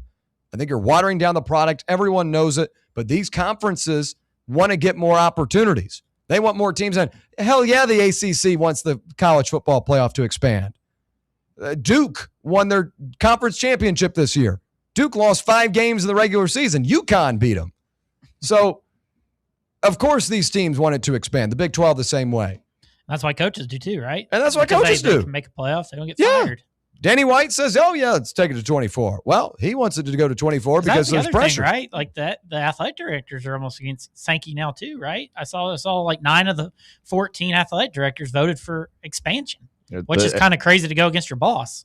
But again, it's these teams are wanting opportunity. They like to know who those 9 are, though. It's just like, we want to make the college football playoff. It's like you do that. It's like, oh, okay, we did our job. We might have lost 4 games this year, but we made it. We did our job making the college football playoff. It just is. It's going to become a tag almost. It's not really going to carry much weight if you allow all these teams in. It's just a tag. Like, oh, well, you made the college football playoff, but you lost in round 1 and you lost 3 games, 4 games that season. Was that really a college football playoff run? How are you going to get the best? The playoff is supposed to be the best teams, right? Not just the most teams. Mm-hmm. This is not the college basketball. College basketball, we've got 333 teams, whatever it may be. Right. College football, you got 138 this year, but in terms of the Power 4, it's a much smaller number. And you want to give the opportunity to those group of 5 teams, but we're not doing that just to allow a Nebraska to make it because they're a historic program and haven't been a team with a pulse, but they play a Big Ten schedule where they play 3 big games. If they lose all of them, they could still make the playoff because they went 9-3. That's what you're going to allow in this possible format. So what I think Sankey's trying to say is there are a lot of other variables here. And for the SEC, a team and a conference that is among the best in the country, if he's not one to expand it, I think that should be a telltale sign of he would have never expanded the conference schedule, right? He would have kept it at 8. You know, that was the agreement he thought as well. Yeah. I don't know how many of you guys watch Klatt at all. I'm not a big Klatt guy, but I did watch. He did a thing on the Big Ten spring meetings, and the consensus that obviously the Big Ten's 110% in on expansion, but the kind of argument that he said that he heard from a lot of coaches and athletic directors was the middle class of college football. What is success to the middle class of college football? What do you get from an 8-9 win season? Because they nuked bowl season already. Bowl season's nothing. I mean, the best bowl you can go to is the Citrus Bowl now, and then outside of that, there's the Tax Slayer Bowl and the Music City Bowl. I mean, those are the high profile bowls now. If you don't make the playoffs, their argument is what is success as a middle class team is like they're saying winning 8-9 games used to mean something, and it's like, well, yeah, until you messed it up by going to 12 teams and then taking all the bowl games and making them playoff games. And I think it goes back to what I said last week. It's you're letting the people who made the mess clean up the mess, and that has never worked in the history of anything. I mean, really basic economics say when you increase the supply, the demand is not going to follow. The demand's going to fall. I mean, I don't know in what world where you think you can increase the supply of something and the demand of it will go up. It makes literally no sense. You're letting people who do not care a lick about college football make the biggest decisions about college football, and it kind of pisses you off a little bit watching people who could give 2 craps about your sport make the decisions that it's going to dictate the future of your sport. You're watching people that don't care about it at all. You're watching them drive it into the ground. I mean, you let them go to 12 teams and you let them ruin bowl season, and now you're going to let them ruin the regular season. And it's just it pisses you off to sit there and watch them do it. And then, I mean, I don't know if you guys watch Pate at all. I assume you guys watch Josh Pate. He did an interview with Signetti, and he said that they were missing 7 starters just because they had to play 16 games. They were down 7 starters for their spring practice. So I don't see how you can sit here and think that 18, 19, 20-year-olds can play 18 college football games and not have any consequences from it. I mean that's not even one of the top 5 issues, I think, and that's still I mean they could give 2 craps about the players. Who cares about the players at this point? But yeah, sorry, I'll get off my soapbox. No, you're good. I mean, and Buck is against you in the chat. He says, "Well, how many days of the year do you think I work?" I would assume every day. Buck's hardworking. I would assume every day. No, it's not football, but this crybaby stuff about how many games they play is ridiculous. Quit being a wuss. You signed up to play a frickin' game. You get paid to do it now. And I understand that, but I'm also saying, subjecting anyone to play 18 full contact sport games of importance. And really, once you get out of the regular season, if you're a really good team, you're playing like 5 to 6 games up against one of the best teams in the country at that point. Like that's a lot of wear and tear. That's a lot of hard hits. That's a lot of, that's a lot, period. Yeah. In the NFL, they can do it, but those guys are pros. And I know you could say, well, in college, these guys get paid like pros now. I get it. But they're not pro bodies up and down the roster. They're still 18 years old. They're still 18-year-old kids. They're not pro bodies up and down the roster. So that's one of the big changes. In the NFL, those guys are grown men. This is their job. They work out every day. They're not going out and partying or going to class, going and hooking up with their girlfriend on a. They're hanging out and they're working out. They're pros. This is their job. Their body types are built that way. In college, you're developing that body type. And 18, hell, George McIntyre, we've been talking about him for 2 years and his size and his build. If he were in the NFL, he's going to be a lot more filled out. He's not going to be this skinny frame. But if you're going to subject these 18, 19, 20-year-old kids to playing 18 and 19 games a season, that's a lot of wear and tear. I know they're young. I know they're supposed to be able to have the withstand to play a long season. But at the end of the day, these guys aren't pros yet in terms of their body. They might get paid like it. I get it. But their body types aren't there. And that's my big argument towards, moving that way and subjecting those players in that fashion. But we'll also talk about, it's just if they can come to an agreement here, because while all 10 FBS conferences and Notre Dame have a say in any playoff format, the new agreement among the group puts the final say in the hands of the SEC and the Big Ten. And the Big Ten is firmly on that 24 team right now. Big Ten Commissioner Tony Petitti, as we talked about last week, said that members did not discuss anything but 24 at their spring meeting. So they're focused on 24 teams. They're not thinking 16. They're not thinking about staying at 12. And this is what Sankey had to say. Quote, "I was surprised by that because they brought 16 to the table," Sankey said. Quote, "When we were meeting last year, all those 16 ideas, they weren't ours. So I think there's probably clarity that they have looked at 16, just not much of late." And it's almost like the two parents of college football are arguing downstairs right now, Big Ten and SEC. Will they come to an agreement? Who holds more power here? Well, it's kind of equal at this point. I know the Big Ten has won 3 straight national titles, but the SEC has obviously won their fair share and bring in a ton of money. There's a reason why ABC went all out to pull them out of the deal with CBS. But in terms of coming to an agreement, I don't think the SEC is going to bend the knee to anyone. I don't think Greg Sankey is going to bend the knee to the Big Ten. And with the way the Big Ten has recently performed, they're probably not going to do the same to the SEC. So I don't think this thing's going to get resolved, period. I think we're going to stay at 12 teams until something comes into effect for the SEC or changes something, because the whole point was, okay, we'll go to 12 teams, we'll go to 16 teams, but we'll add an extra game on our conference schedule, and we'll schedule one other Power 4 opponent. Every team in the conference has to do it. And that's universal for most of the conferences now. But as we detailed last week, the Big Ten, if you're a team like Ohio State, right, you play Michigan at the end of the year, that's a big game. Then you'll have like an Oregon and a USC sprinkled in, or a Oregon and a Penn State sprinkled in. Those are 3 big games. But outside of that, unless they schedule a Texas to begin the year, it's Rutgers, Northwestern, Purdue, bottom feeders. Teams aren't moving the needle. Now, in the SEC, you can make the same opinion or same argument, but a lot of it is still really strong teams that just have bad records. Florida beat Texas last year. Florida had a hell of a roster. They had a bad coach, and they had bad quarterback play. That's why their season resulted the way it did. But they had a number of NFL guys defensively. They had a number of NFL guys on the offensive side of the ball as well. And they beat Texas. That doesn't happen in the Big Ten now. Rutgers isn't going into Oregon and knocking off the Ducks. Oregon isn't going on the road to Purdue and struggling. Just doesn't happen. So in the Big Ten, you got 3 big games, and they play a bunch of bottom feeders the rest of the way. Of course, they're okay with moving to 24 teams because now USC and Michigan get to join in the party too. To piggyback off on that, Will, have you looked at Penn State's home schedule this year? So what now? Penn State's home schedule? I don't have it in front of me, but it's pathetic. They play Marshall, Buffalo, Wisconsin, USC, which, again, USC is contending for a playoff spot, but that's their toughest home game is USC. And you got Purdue, Minnesota, Rutgers.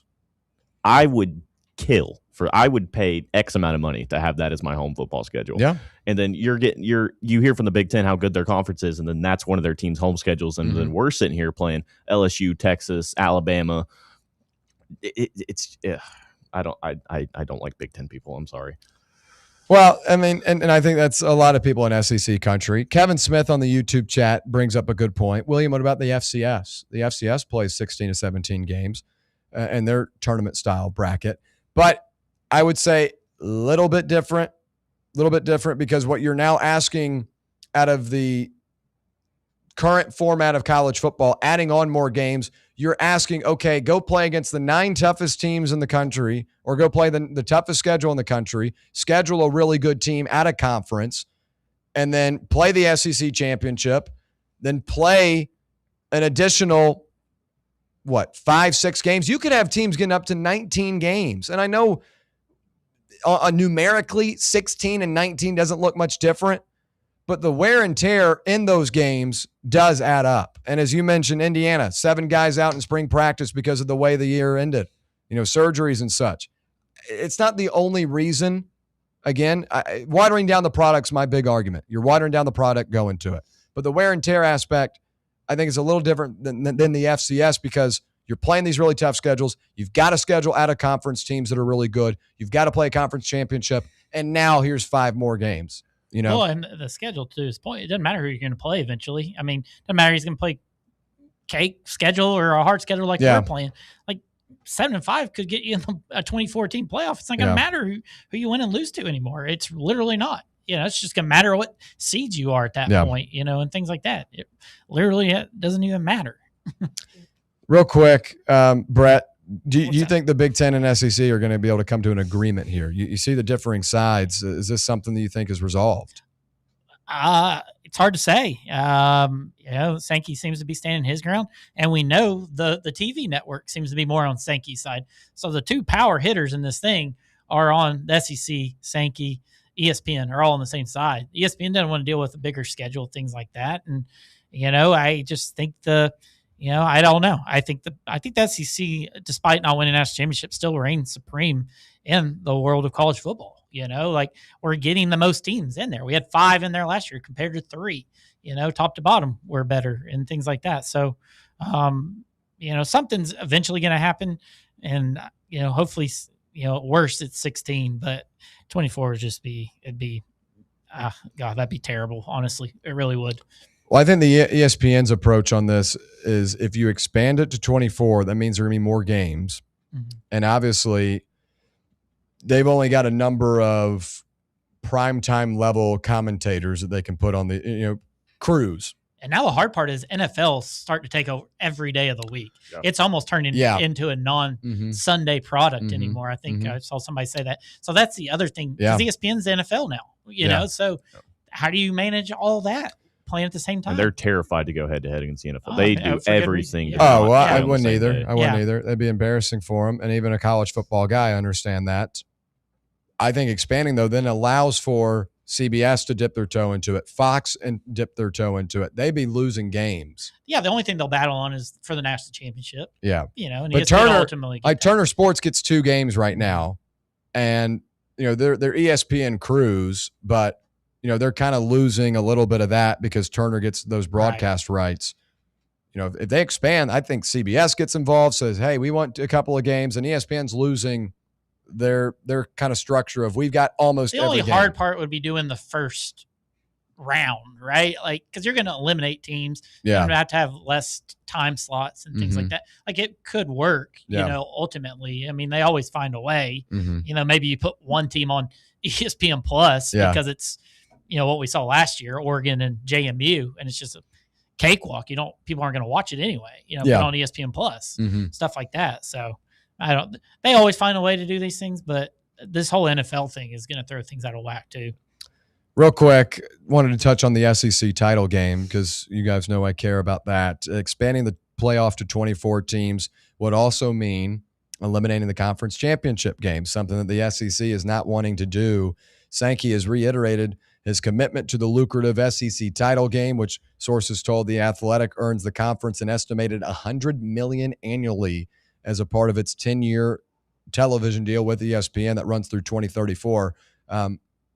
Knowing the SEC, knowing Greg Sankey, I don't think he's passing up on $100 million just to appease those of the Big Ten. This is exactly what he said, quote, "We have contracts, so pretty committed," when he was asked if the league was thinking about moving on from the game itself. And he repeated himself once again after the comment, said pretty committed. So that's a good sign. I don't want the SEC championship to go away. One of my favorite events every single year. Season ticket holder. If Tennessee doesn't play, I still go because it's an event. The best team and the best conference, always a good game usually too. And a great venue in Atlanta. There's no point in taking it away. There's no point in taking conference championship weekend away. How are we crowning who's the best out of the conference if we're not doing it? How do you say, well, we were the best team in the conference this year. Top two teams, they're supposed to play. I guess they just give it to the regular season winner, right? I guess they just go straight to the playoff. The co-SEC champs are headed to the play. I mean, come on. Well, Will, I'll pose you this. So obviously, whatever expansion model we're going to get automatic bids. We're going to get, if it's 4, if it's 6, whatever we get, we're going to have at least 4 from the SEC and at least 4 from the Big Ten. What I've heard floated around about a possible replacement for the SEC title game is you take your number 1 and number 2 overall in the SEC. They get those 2 automatic bids. And then you take your next 4 teams from the SEC and you pair them up to play 2 games on the SEC championship weekend. And the winners of those 2 games get the next 2 spots in those automatic qualifier spots for the playoffs. I personally would watch those. I think that's a comparable replacement to the SEC title game because I enjoy watching the SEC title game, but as we get more into playoff expansion, the SEC title game becomes more of a liability than it is a positive outside of just the general fan perspective when you start looking at the teams and what they want to do long term. You've already heard, Lane Kiffin's a big no SEC title game guy. It's more of a liability than it is anything else. But I just want to know what you think about that. Well, first, if Kiffin could make the SEC championship, he'd have a different opinion about it. The only reason they get rid of it is because they need that weekend to play the playoff games. Yeah. That's the reason why they're talking about getting rid of it. Look, I think there are a number of interesting proposals, that being one of them as well. I've even seen one that just basically bakes in the SEC championship or bakes in championship games to the college football playoff bracket. But I don't want to do that either. Let's just keep let's keep championship weekend to itself. And other than outside of anything like that, keeping it to itself, I don't like them. I don't like the proposals for it. Keep it at 12. I'll go to 16. That's the most. But conference championships should still hold weight. I don't care if it's the Conference USA or the SEC. So if you expand, though, I don't know how you hold on, especially if you expand to 24. I don't know how you keep it. Going to be tough, too. But I don't think they're passing up $100 million to appease the Big Ten. No. When we come back, we'll flip over to the NBA, a pair of series in the Eastern Conference and the Western Conference. Now one of them wrapped up. Knicks are headed back to the finals. Spurs and Thunder have a little bit left to go, and this is going to be a great series. We'll break it down when we return right here on the Playbook. For the fans, by the fans, this is Fan Run Radio, Knoxville. Are you ready for the start of a new season? Maybe looking for your team to go on a tournament run? Get game day ready with Crumble. Head on over to your nearest location and pick up 12 pre-selected cookies plus exclusive toppers. When you're looking for dessert options, there's no question about who you should call on. Our listeners already know. Last year, the Dubai chocolate was a home run, along with the brownie batter. Oreo crumb was another crowd favorite. What new flavor will set the standard this season? If you're in the Knoxville area, there are 3 locations ready to serve you: Clinton Highway, Parkside Drive, and Maryville. Download the Crumble app to build your best lineup. and vote on the best combos. You can even put your bid in to request a new flavor. Order in the app and slide on over to your nearest location. Tell them Fan Run sent you, and as always, it's for the fans, by the fans. Don't miss the cookies. White Claw is taking hard seltzer to new heights with White Claw Surge. At 8% alcohol, White Claw Surge is a stronger wave of refreshment that doesn't compromise on taste. Available in 4 bold waves of flavor like ripe blackberry, citrusy blood orange, zesty natural lime, and tart cranberry. Check out your favorite retailer in-store and online for the White Claw Surge Variety 12-pack and 16-ounce single-serve cans. White Claw Surge. Please drink responsibly. Hi, I'm Dr. Jacob Wilco at Knoxville Smiles. Have you ever wanted to improve the look of your smile? We know firsthand what the power of a great smile means to a person's confidence and health. Our team of doctors can provide you with an array of options for helping you achieve your cosmetic goals. From simply moving teeth into a better position, to reversible cosmetic bonding, to full mouth implant-supported dentures. It is our goal to help patients feel good about their appearance while achieving optimal health. Want to learn more? Call us at 865-539-1776 to schedule an evaluation, or visit us online at knoxvillesmiles.com.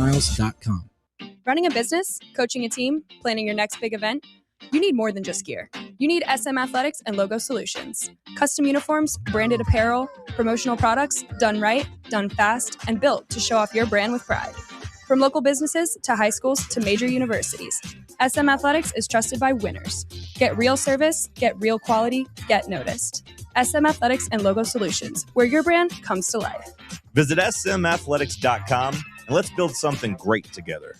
Fan Run Radio, the flagship station for Tennessee fans. This ain't no wish.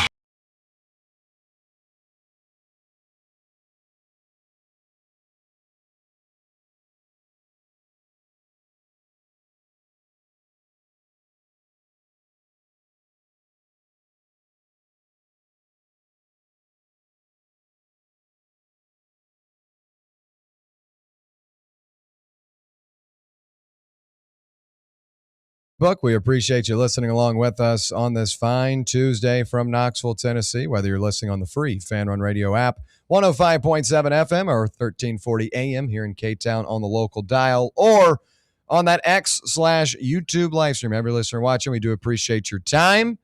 Coming up in about 26 minutes, it's The Drive with Russell Smith, Bob Baskerville, the Bear, and Walker Smith.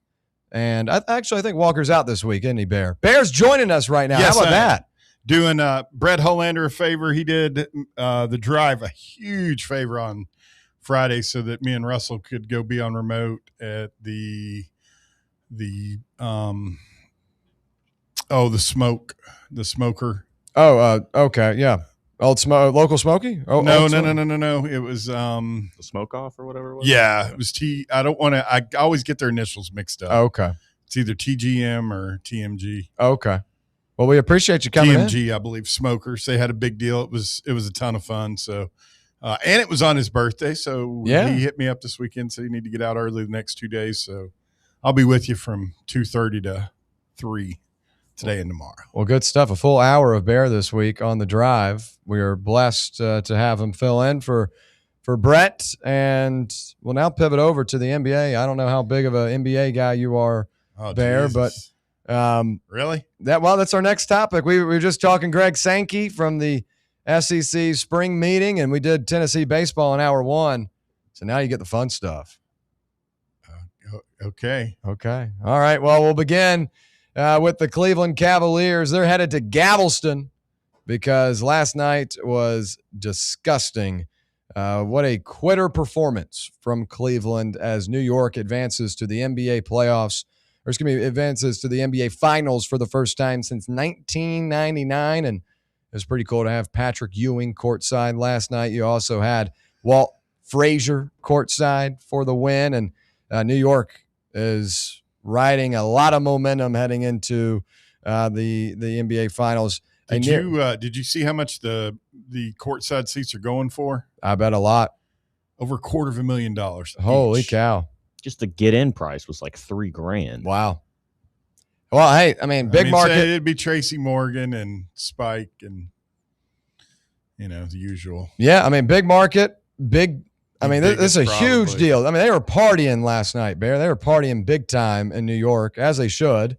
They're feeling some kind of way. I have followed it enough to know, and on social media, the Knicks, you found out who all were Knicks fans last night. Yeah. They were representing. Oh, yeah. So, and they were represented well at Rocket Mortgage Center last night. I mean, the Cavs were the home team, but you really couldn't tell that by the end of the game because it was nothing but Knicks fans following a 130-93 beatdown in Game 4. This was supposed to be what Donovan Mitchell called after Game 2, an opportunity for Cleveland to get 2 at home and even this series, but instead, Game 3 did not go that way. Game 4, it looked like they quit trying after the first quarter. Jalen Brunson named the MVP for the conference finals. He scored 15 points with 5 assists in the blowout. Karl Anthony Towns, he added in 19 and 14 boards on 8 of 11 shooting. Makes his 3rd straight appearance to a conference final, this time doing so with the Knicks once again. OG Anunoby, the lone Knick, who has already won an NBA Finals with the Raptors in 2019. He finished with 17. But for the Cavs, it was Donovan Mitchell and everyone else. And everyone else did not show up. James Harden, bad series for him. Shocker to none, at least not to me. Not a guy that I would trust in the playoffs. Not a guy that I trust after the first round. I wouldn't trust him to park my car, and I didn't do so last night. 2 of 8 for him. Multiple turnovers once again. Not a guy that I want to bank on for a playoff run. And that was my take at the trade deadline when they moved Darius Garland. And that remains my take here because he doesn't give you much and when it matters. And did not last night. Donovan Mitchell gave you 31, though. My takeaway from this series, the Knicks are hotter than a firecracker right now. Outside of those first 2 games against Atlanta, when things got dicey, this has been the best team in the playoffs consistently, to where they've won 11 in a row, swept both the 76ers and the Cavs, up by 40 against Cleveland. You got Let's Go Knicks. You got Spike Lee, Timothée Chalamet, Tracy Morgan, Fat Joe, everyone in the stands. It's a party for them. I think this is the most likable title run since the 2019 Raptors. And the parallels are similar to the 2011 Mavs as well. Because this Knicks team, I know they're a big market, and not a lot of teams or not a lot of fans like New York. I get it. But right now, the Thunder are dominating the criticism. They're hard to watch. They flop. They flail. They won the title last year. Everyone's kind of sick of them. The Knicks have breezed through everyone. Jalen Brunson has become a legend, and they're going to go up against either San Antonio or OKC as a heavy a heavy underdog. Knicks right now have the 3rd best odds. They're the only one that's punched a ticket. That should tell you what they think of the Spurs and the Thunder. I think it's going to be the most likable run because no one really the East had a lot of teams, right, that could have made it. Boston, Cleveland, New York, but there wasn't like a true favorite. And New York hadn't been here since 1999.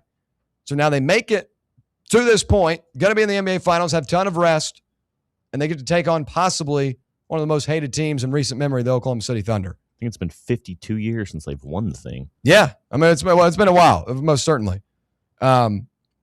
But like with Oklahoma City, they kind of remind me a little bit of the Miami Big Three in 2011 when the Mavs went up against them. No one wanted to see Miami win. They had their own style of playing, and that was more so just the roster formation. But for the Thunder, it's flopping and flailing and SGA dropping on the ground. People are tired of it. Well, I will say for San Antonio, I think San Antonio comes out with the series because I think they figured out something in that game, what was Game 4? Yeah. They figured out how to guard SGA. They stopped with the double teams. They didn't send any doubles at him. He didn't get to kick it out to Caruso in the corner and let Caruso score 30 on you. They played just straight up basketball, 1-on-1 coverage against SGA, and they did not let him draw fouls. And it showed on the scoreboard. I think OKC doesn't. I don't think OKC makes it to the finals here. I think San Antonio, if they can continue with that defensive strategy against SGA, I think they got a real shot here. They're San Antonio's plus 4.5 in this Game 5 against Oklahoma City tonight. So I don't know how you're going to do in OKC there. on topic of what you were saying with New York would be plus 6.5 if they ended up playing game 1 at OKC in the NBA Finals. So yeah, pretty big underdog there, especially for a finals. That's a really large point spread for that. But I really don't want to see the Thunder, and I don't want to see a Knicks Thunder final. I said it 2 weeks ago when this was a possibility. I said I will not be watching if it's a Knicks Thunder final. Well, we'll get you ready for Game 5 between San Antonio and Oklahoma City here in a moment, but I do want to touch on just kind of the vibe of New York now up against either of those West teams. Third best odds NBA championship right now on the sports books. They're the only one that's punched their ticket, as I mentioned a minute ago. Do you think New York can knock off either the Thunder or the Spurs in a 7-game series, Caleb? Oh yeah, easily. I think it's like the Tennessee baseball kind of scenario. It's just flipped. I mean, New York doesn't have the talent that their record or where they're at shows, but I think very easily with how hot they are. I mean, basketball's a game of runs. I mean, basketball is a game of runs and a game of momentum. I think if you go out there and you get on a run and you get hot, especially if you're at home like New York and somewhere like the Garden, New York is just really hard to beat right now. Like, I don't see many teams beat New York at this moment. I think they'd have an easier time with OKC. What little bit I've seen of it, the Wembanyama. Yeah, kid seems to be a problem. He is a problem. Goat. But I wouldn't go that far. He's no Jordan or Kobe. Braun? I mean, SGA. I mean, I don't like him. He's Kentucky Wildcat, first off. Yeah. He's a flopper, second. Is this guy LeBron stan? Well, I think he was a realist. I mean, LeBron is better than Kobe and Jordan, but we're not going to go down that rabbit hole. So, yeah. I mean, I'll argue to my death on that one, but let's not get bogged down with that. I think that may be more a generational thing. Sure. Well, yeah, or just took Sauce LaPavlovich reality. to the NBA Finals. No, I mean, two people, the two goats that I recognized didn't go chasing rings and have to have an all-star team around them. But that's just me. So Scottie Pippen. Well, again, a conversation for another day, but I would agree. But yeah, I do think the Knicks could. I mean, a hot team's a hot team, man. Yeah, and I think that the big variable for more so the Spurs than Oklahoma City, but if the Spurs were to advance, their leader, their best guy is young. And is he going to be ready, in Victor Wembanyama, is he going to be ready for a stage like that in Madison Square Garden where, I mean, that place is going to be rocking. It's going to be bright lights, tough environment, big city. That might overwhelm him. And I'd be interested for something like that. Now, the Knicks have not necessarily had finals experience, but they got a lot of guys that have played in a lot of big games and have, they're more veteran-led than San Antonio is. San Antonio's got De'Aaron Fox, but, Dylan Harper and Stephon Castle and Victor Wembanyama, those guys never been there. Those guys have never been there, and those are the other leaders of the team. Yeah, I mean, it in any sport, when you get up to that point, like that setting, a championship setting where everything's on the line, there's nothing that can get you ready for it, and it goes across almost every sport there is. Well, go back to the Super Bowl, right? Drake May had a great season. Now, didn't play great in the playoffs leading up to it, but Drake May was kind of over his skis at times in the Super Bowl. Made a couple of really bad throws, interceptions. Pushing. That's part of it, right? Started pressing, yeah. That's part of it. Exactly right. So that's something I look at to where New York could have an advantage. Not only are they going to have more days of rest, probably a week plus at this point, as I anticipate Spurs and Thunder going to 7 games. You're going to have a week's worth of rest, and then you're going to go up against an opponent that doesn't have a lot of familiarity in that spot. So I think that's an interesting variable with it. But moving to tonight's game specifically, game 4 was ugly for Oklahoma City, an uncharacteristic night. They shot 33% from the field and marked their lowest outputs in both points and field goal percentage for the entire season. I mean, it's very rare that they only put up 82 points in a game. But now back on home floor, I think Oklahoma City gets this one tonight. I think San Antonio bounces back game 6, and we go to 7 games and kind of a toss-up there. But even there, as I'm talking about for the finals, Spurs, a young team, haven't been in that spot. Will they be able to handle the pressure of a game 7 on the road? And I'll go back to what you said. That was the first time they've been held under 90 since since they were like a 5 seed. Yeah. It's been like 3 or 4 years. Yeah. So game 5 tonight between the Thunder and Spurs. I'm taking OKC on their home floor, expecting it to go to 7 games. But now if you're New York, you're propping your feet up, maybe getting bailed out of the jail cell today. I saw a couple of arrests were made last night downtown in New York, but oh yeah, things get lit up there. Those are my people. It's fun to party, but they got to get back task at hand, and they got to win an NBA championship before they can really party. I think the real hardcore Knicks fans are not taking their eye off the prize. They want the ring. So yeah. What would be crazier right now, city wise? After would it be a Philly Super Bowl or would it be a Knicks finals win? Knicks finals. Oh, Knicks finals. That place go berserk. Yeah. Arrests, fireworks. I mean, how long's fires? it been? 52 years. Well, they haven't been to the finals since 1999. Yeah. So that's 20. And they haven't really been successful since the early 80s, right? I mean, 84. Stephen A. Smith was 5 years old last time they won it. Yeah. All right, when we come back, we'll wrap things up. Final thoughts. I want to get Bear's opinion on what we talked about after at the end of hour number 1, some banana ball. Stay right here. It's the Playbook on Fan Run Radio. Congratulations. You found sports radio that doesn't suck. This is Fan Run Radio, Knoxville. Citizens National Bank. Life is more fun with a Good Life account, offering extra benefits, including bank travel. Experience the trip of a lifetime to Ireland. Explore rolling green hills, historic castles, and charming villages across the Emerald Isle. Get in on the fun. Call 865-429-7935 today. Citizens National Bank. Banking never felt so good. Member FDIC. Barley's has live music on weekends, general team trivia on Wednesday nights at 8 p.m., and now live sports trivia, courtesy of the Knoxville Trivia Guys, every Thursday night upstairs.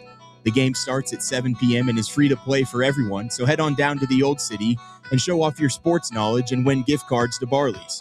Use those gift cards to buy some delicious food and drinks, and you can take it all in with their wide selection of TVs and indoor projectors. Barley's Tap Room and Pizzeria.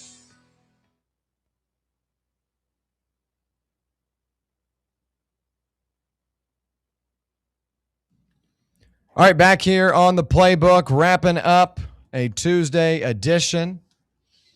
You got 11 minutes till the drive. Follow us is up. Bear filling in for Brett. Appreciative of that. He'll join Russell Smith and Bob Baskerville from 3 to 6 right here on Fan Run Radio. Take you the rest of the way. But we'll wrap it up with our final thoughts. Bear, at the end of hour 1, we were talking banana ball, right? Right. Went down this weekend inside Neyland Stadium. My argument was, I get the idea of it. I get the point of it. It's a big family event. A lot of people love it. Not my thing. Mm-mm. I like shirts on. I like muscles to be tucked in. I don't like TikTok dances. I don't want it in a college football cathedral. And that's my argument. I don't want something as historic as Neyland Stadium to host a circus event that's inside the venue. That's where we kind of split off because defensive backs, defensive ends, quarterbacks, skill position players cost a lot of money. That is true. And whatever, they have to maximize the revenue stream over there. That's why I hate it. Understand the Danny District. The only big problem I had with that was the hotel. But they are trying to if you've got a facility like that, the more – at the end of the day, what they are is they're concessionaires. Oh, yeah. You want to sell concessions, and to sell concessions, you got to have a lot of people in the building. My argument was, banana ball is not my thing, but I'm fine with the concerts. I'm fine with an occasional, maybe once every spring. You can call it the Neyland concert series, and we'll do it. Every spring, some A-list artist comes in. I thought the Morgan Wallen weekend was a big success. Luke Combs seemed to be a big success. Now, I'm not a Combs guy. I'm more of a Morgan Wallen guy, but whoever it may be, if you can draw a crowd that size, I'm fine with a concert going down. I just don't like looking down and seeing the Neyland Stadium turf has turned into a baseball facility. Yeah, but it's really not that big of a deal. And I think that they would like to have, at least 4. I mean, if I were over there telling them anything, if they were listening to me, I'd be, you need to list at least 4 sold out concerts spread out throughout the year. It's just a money thing, and we're in an arms race with everybody else right now. So that, and I'm going to date myself. I'm the old guy. I was at the the Jacksons concert, which was one of the, like, they hadn't had a concert in there forever. I guess they had the, not superstar Billy Graham, Reverend Billy Graham, back in that was way before me. But yeah, I was in there that night for the Jacksons concert. So I don't know. They're wanting to fill that stadium up on as many nights as they can, man. Well, speaking of that, Will, I'll ask you, what would be a big 3 dream concert for you inside Neyland? Oh, well. I mean, without a doubt. Well, do you want my opinion on it, or do you want, what Tennessee fans would want? Oh, I mean, are you asking who we'd want to see? Y'all give yours and I'll give mine.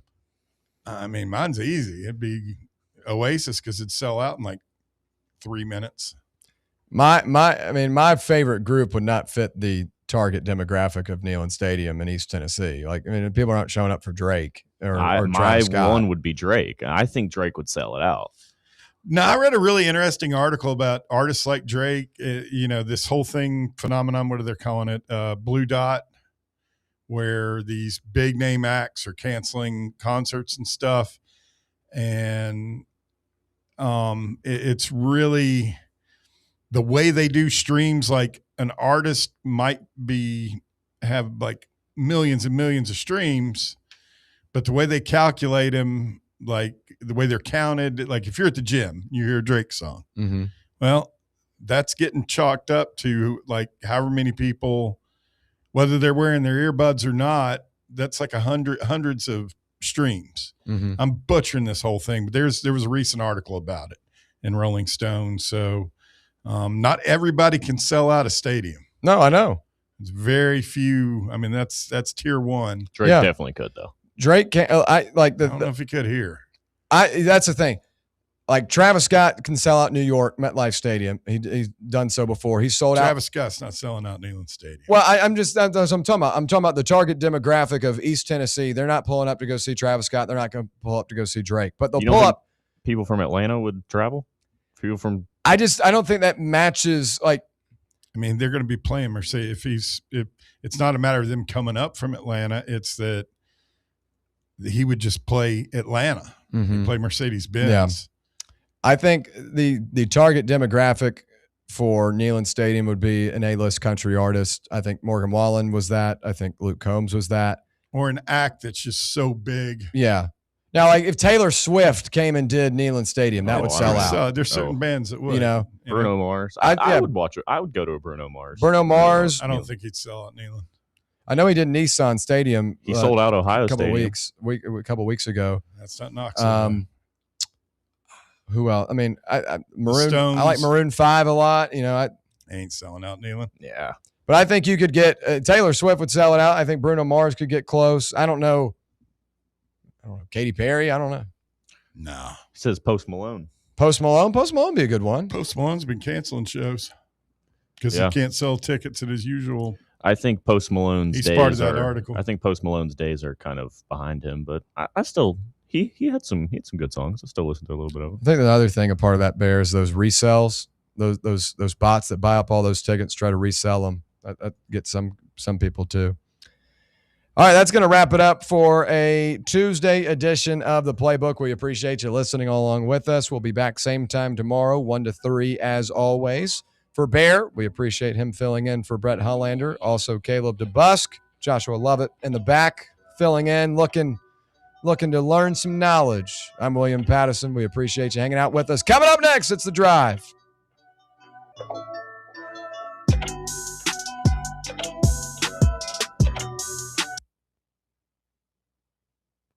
Can't get enough Fan Run Radio? Download the free Fan Run app and take the best Tennessee sports conversations with you wherever you go.